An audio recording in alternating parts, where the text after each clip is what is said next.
Hey there, it's iRun here, and welcome back to Dead by Daylight.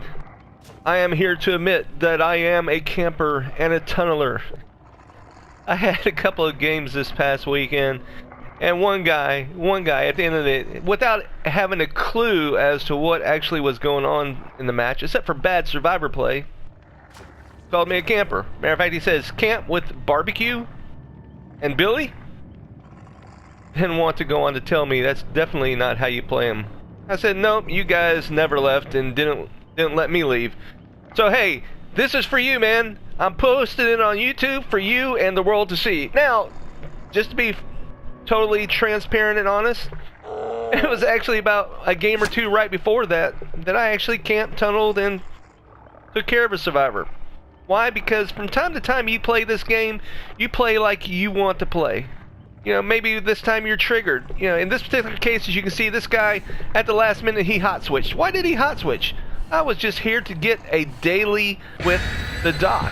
All I had to do was zap somebody 4 times. But you know, that kind of triggered me. So I made sure that I focused on him. And I camped him, as you can see right here. And eventually, he was sacrificed.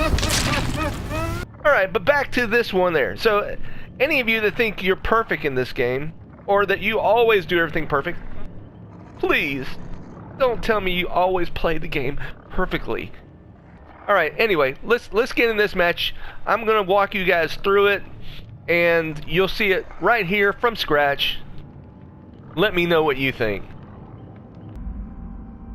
Alright, the match starts off like every other normal match. I start down here, and with Billy, I'm going to chainsaw sprint down to where I know some survivors might be. Number one, either they'll be spawning down there, or there is a gen down this way. And sure enough, there is somebody over here. Now, first, I think this guy is AFK. Although, obviously, he did start that. Gives me a nice juke. And we start on a chase. Nice 360 there. He also gives me a nice fake. So he's wasting some of my time, but it's all good.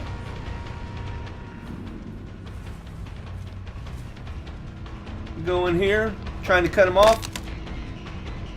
So right there, if you don't know, when someone does a fake near a pallet or window, a lot of times it'll auto aim on that pallet or window instead of on the survivor.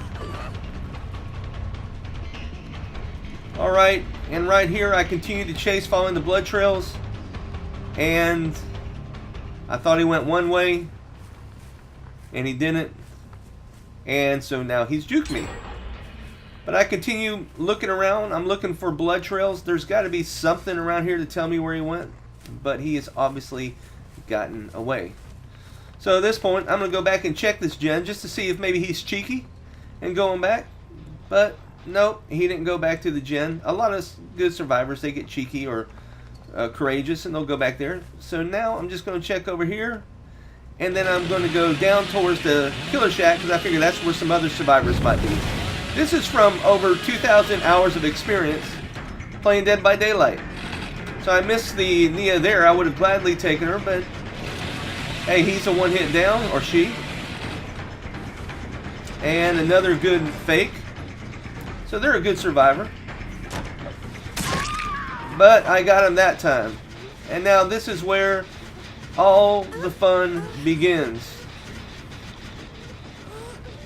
Alright, so as you can see, it's just me and him going down. And as I head back up to tap on this gen, I see red, bright red scratch marks, which means someone was just here. Alright, so I'm going to look around for a little bit. Your friend gave you misinformation. Your friend said that I wouldn't leave. I was like, yeah, because your friend left scratch marks, bright red scratch marks everywhere. Anyway. Now just run in and just run around a little bit and then run out. Alright, now leave.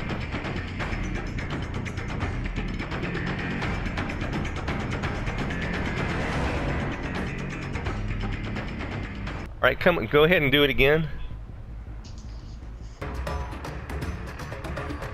And I'm going to go downstairs like I'm hooking somebody.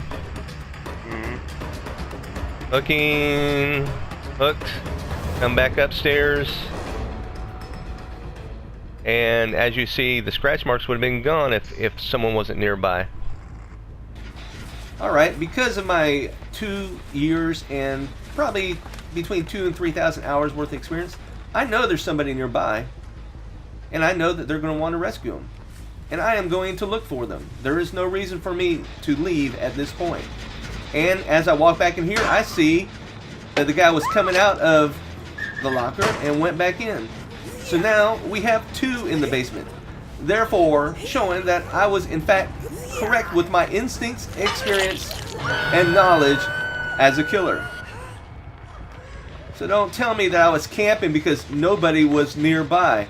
And then it just escalates from here because this Nia doesn't even let me leave. And I know that he wants to rescue his friend, but you know what? And then we got Feng Min, so we have all 4 survivors here.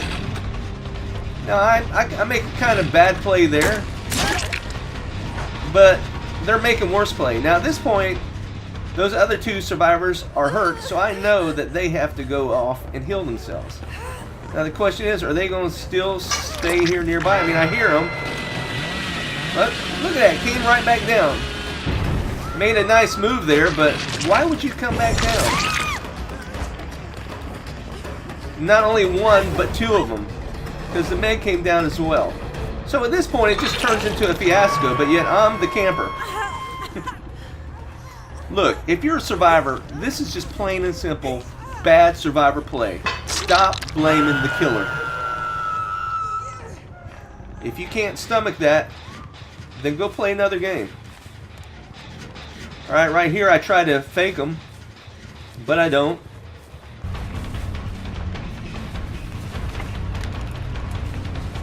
Instead of running off, they're going to stay right here.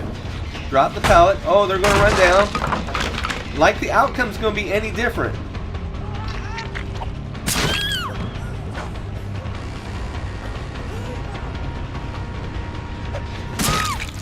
Now the problem is, there's 3 down here. And look at there. Now this is the same guy here. Now he goes running by. I'm going to go run, make the hook.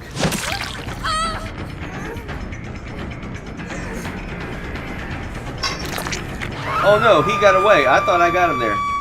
Now this guy here, he's using what I would consider an exploit. But it's all good. Eventually it'll all work out. He was staying there so I couldn't pick him up.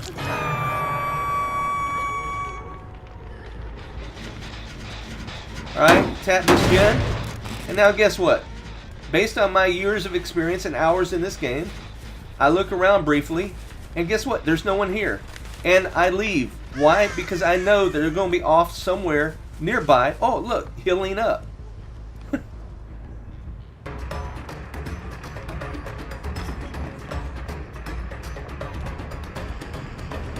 Alright, so we chase this Meg. We give a chance for those other ones to get saved.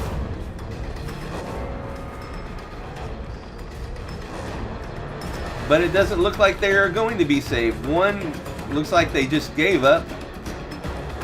And the other one, I'm not sure what's going on there. But we stay on this Meg. I mean, they could have struggled a little bit longer, I would have thought. I think you have at least a minute or so. So this guy is down there. Now he's down there with my totem. He got ruined. And that's probably why they just gave up, because he was down there doing that instead of coming to helping him. Now at this point, I'm looking. I know this guy has not had enough time to get back up without leaving scratch marks. So I'm looking for him. I figured he might walk up. I'm watching for him to exit. Still nothing. So I assume he's still down here. Let's go ahead and kick this gen. Let's take a look around. Is he hiding over here? Nope. Well, guess what? Let's check this locker. Oh, look what I found. Because I don't know how to play Billy. I don't have 2,000 to 3,000 hours of play in this game. I don't know how to play killer. I'm such a bad killer, such a baby killer. Oh, and look, the DC at the end, because I'm such a bad killer.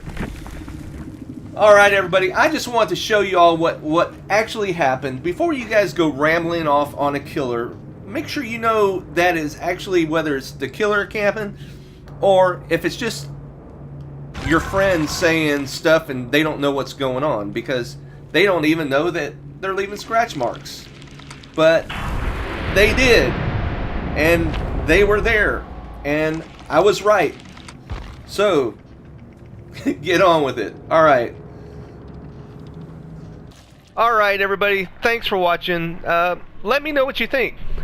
Was I camping them? Or was it just the way the game played out? Alright, I hope this helped. If you're a survivor main or a survivor that plays very little killer, before you jump to conclusions and start sending nasty messages to killer, make sure you have your facts. Or, better yet, just don't say anything at all. Alright, this is iRun, and we'll see ya.